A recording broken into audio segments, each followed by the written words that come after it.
सभापति महोदय, अभी विद्वान हमारे सुधांशु त्रिवेदी जी ने जो अपना भाषण दिया वो मूल रूप से उसी विचारधारा पर केंद्रित था जिस विचारधारा से वे आते हैं।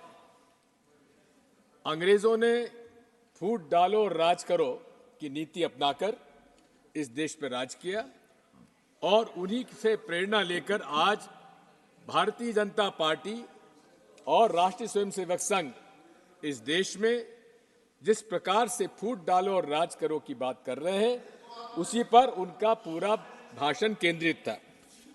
मैं तो उनसे इतना ही कहना चाहता हूं, उन्होंने 500 वर्षों बाद भगवान राम को उन्होंने स्थान दिलवाया। 500 वर्षों बाद नरेंद्र मोदी जी इतने महान हैं कि 500 वर्षों बाद भगवान राम को वो मंदिर में ले आए, लेकिन नीरव मोदी जैसे लाखों करोड़ रुपए लेकर भागे हुए लोगों को वापस नहीं ला पाए। ये लोग कहां हैं? वो लोग जो आपने वादा किया था कि काला धन वापस लाएंगे, भगोड़ों को वापस लाएंगे, कहां हैं वो आप?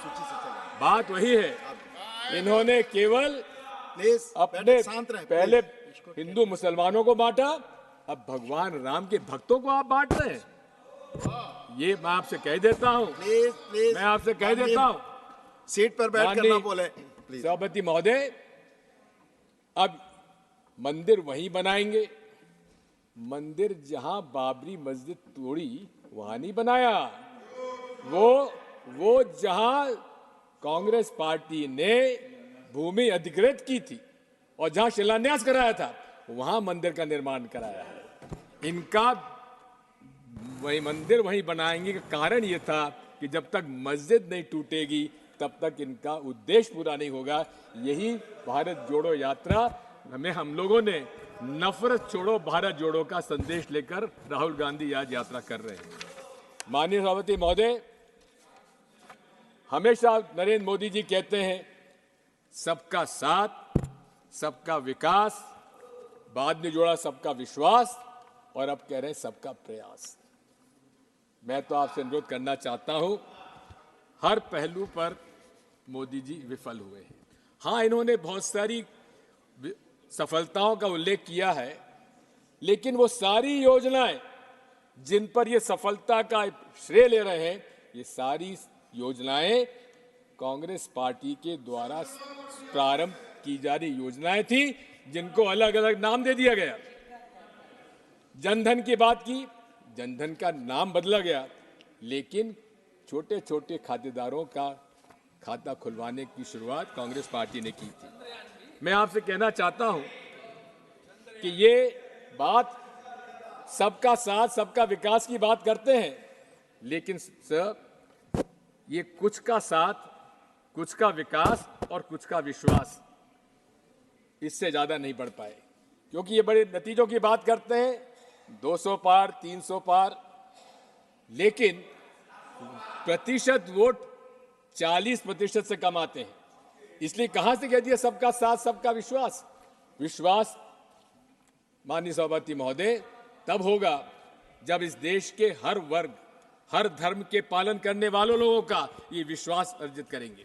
इन्होंने डॉक्टर मनमोहन सिंह जी के बारे में एक बिल्कुल असत्य बयान दिया है। उन्होंने कभी नहीं कहा जिस बारे में इन्होंने उनका उल्लेख किया है। मैं आपसे कहना चाहता हूं, नरेंद्र मोदी जी के 3 ब्रह्म अस्त्र हैं, 3 हथियार हैं।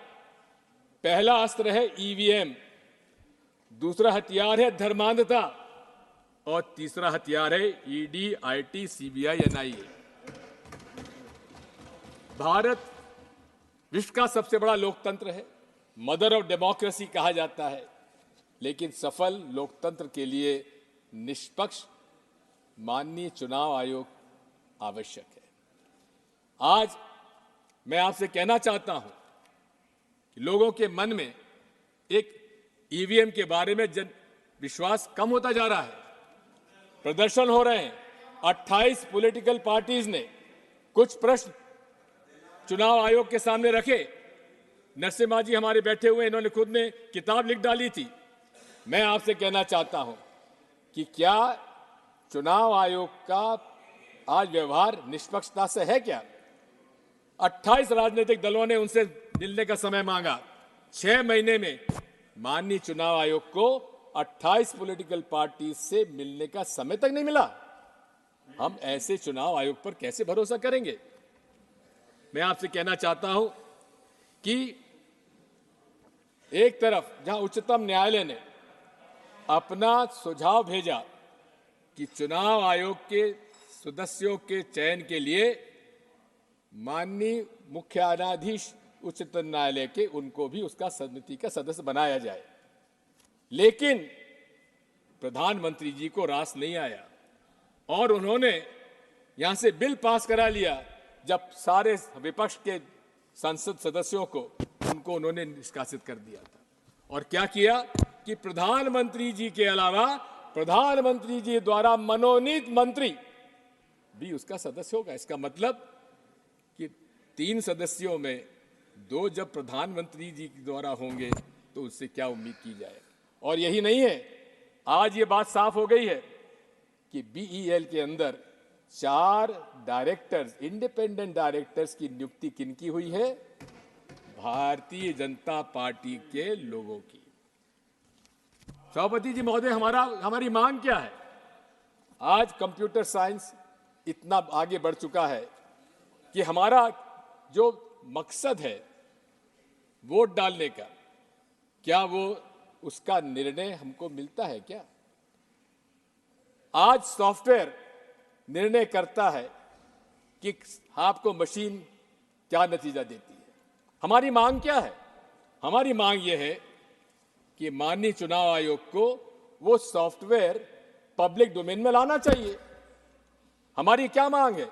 ये मेरा अधिकार है, एक वोटर के नाते अधिकार है कि मैं जिसे वोट चाहूं उसको वोट पड़े। महोदय, कि इस पूरे विश्व में केवल 5 देश ऐसे आज हैं जहां ईवीएम के माध्यम से चुनाव हो रहा है। उसमें से ऑस्ट्रेलिया में जो सॉफ्टवेयर डाला जाता है वो पब्लिक डोमेन में है।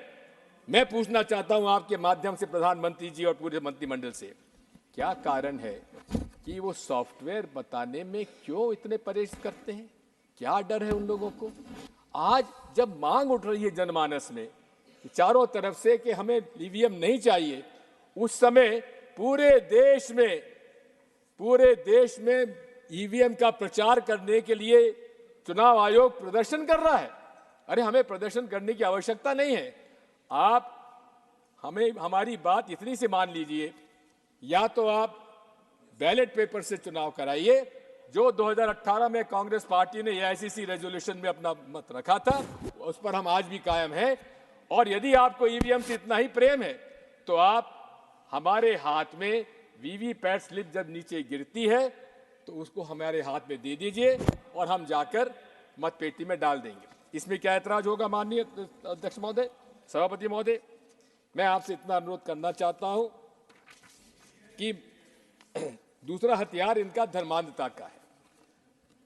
धर्म से इनका कोई नाता नहीं है। हिंदुत्व एक आइडेंटिटी थी, सावरकर जी ने जिसको नाम दिया था, और उन्होंने खुद ने कहा था इसका कोई धर्म का लेना देना नहीं है।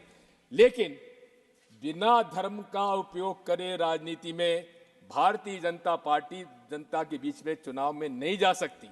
और यहां तक कर्नाटक के चुनाव में नरेंद्र मोदी जी खुद उन्होंने वहां पे आम सभा में कहा, बजरंगबली का नाम लो और कमल के फूल पर बटन दबाओ।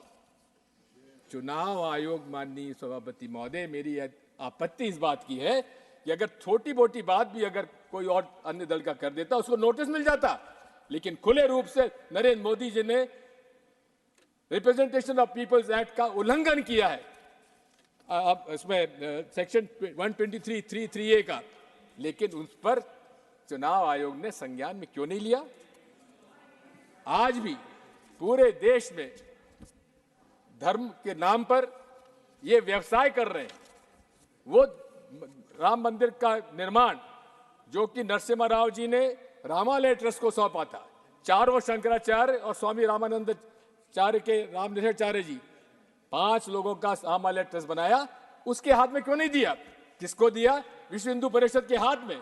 और विश्व हिंदू परिषद के हाथ में देकर निर्मोही अखाड़ा जो पूरे तरीके से 10 मिनट नहीं 5 मिनट तक हो गए जो हमारे पास सूचना थी वो 10 मिनट के लिए। सर देखिए आपने देखिए मेरी इस बारे में सर मेरी आपसे 5 मिनट का समय और दीजिए, 2 बातें मुझे और करना है। आपको 5 मिनट दिया गया था, ऑलरेडी 10 मिनट हो गए हैं। 5 मिनट समय तय था आपके लिए। देखिए बात यह है, बात यह है हमारे अब कोई समय ही नहीं है। हमारे लीडर ऑफ ऑपोजिशन का समय हमारे इसमें नहीं रखा जाना चाहिए क्योंकि वो उनका अधिकार है। अभी जो नियम तय है उसी के अनुसार चलेंगे। प्लीज आप कंक्लूड करें। मैं आपसे कहना चाह रहा था कि पीपल्स रिप्रेजेंटेशन एक्ट का वायलेशन हो रहा है, उस पर कोई संज्ञान में नहीं लिया जा रहा है। मैं आपसे इतना कहना चाहता हूं कि आज तीसरा हथियार इनका है ईडी, आईटी, सीबीआई, एनआईए का। इसमें मोदी जी को कहते हैं मेरी गारंटी, मोदी गारंटी का एक आपको उदाहरण देना चाहता हूं। भोपाल के अंदर उन्होंने भाषण में कहा कि मेरी मोदी गारंटी, ये महाराष्ट्र के नेता उन पर 70,000 करोड़ का घोटाला है, उनको मैं जेल भेजूंगा। लेकिन 3 दिन बाद क्या हुआ सभापति महोदय? जेल भेजने के बजाय उनको मुख्यमंत्री बना दिया गया। देवेंद्र फडणवीस कहते थे दादा चक्की पीसिंग। आज दादा जेल में नहीं, महाराष्ट्र के मंत्रालय में बैठकर मोदी जी गारंटी कर पीसिंग कर रहे हैं। मैं आपसे कहना चाहता हूं कि पूरी तरह से Bharatiya Janata party anti poor है, शुरू से रही है, कोई नई बात नहीं है। पूरे कॉर्पोरेट्स के पक्ष में इनका पूरी रही है पूरा। और इसीलिए कि हमारे जो डायरेक्टिव प्रिंसिपल्स में असमानता दूर करने का निर्णय था, उससे अलग अमीर और गरीब का असमानता बढ़ती चली जा रही है। मैं आपसे कहना चाहता हूं इसके बहुत सारी बातें हैं। और इसी के साथ साथ हमारे पूरे देश में जर्नलिस्ट, एक्टिविस्ट, जो वो लोग हैं उनको जेल भेजा गया। I'll take 2 minutes more. No, sir. 2 minutes. Please 2 minutes more. Sir, 2 minutes. I've already given you. Please, hold it up. Withhold. Sir, I had spoken to chairman, sir. Sir, मैं उसके तहत समय दे रहा हूँ already. Please, I'll say 2 minutes. Conclude. No. Only 2 minutes. Please conclude. Only 2 minutes. I'm concluding. Conclude. Sir, पूरे देश में activist, journalist, students, इनको अपराध लगाकर बेल नहीं दिया गया। क्या भीमा कोरेगांव के हो, सीए एनआरसी के हो, जेएनयू की, इनके सब के खिलाफ कार्रवाई की।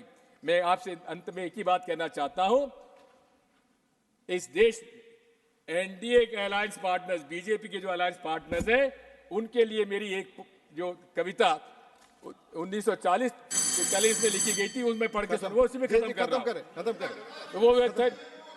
वो पेस्टर मार्टिन न्यूमन ने लिखी थी, first they came for the socialist and I did not speak out because I was not a socialist. Then they came for communist, I was not a communist because I was not a communist, so I did not speak out. Then they came for Jews. I was not a Jew, so I did not speak out. But when they came for me, there was no one left for. माननीय श्री के are Suresh Reddy, please. नमस्कार, मैं हूं मानक गुप्ता। अगर आपको हमारा ये वीडियो पसंद आया हो तो इसे लाइक और शेयर जरूर करें। और हां, हमें सब्सक्राइब और फॉलो करना ना भूलें ताकि आप देश और दुनिया की कोई खबर मिस ना करें। तो जुड़े रहिए हमारे साथ और देखते रहिए न्यूज़ 24।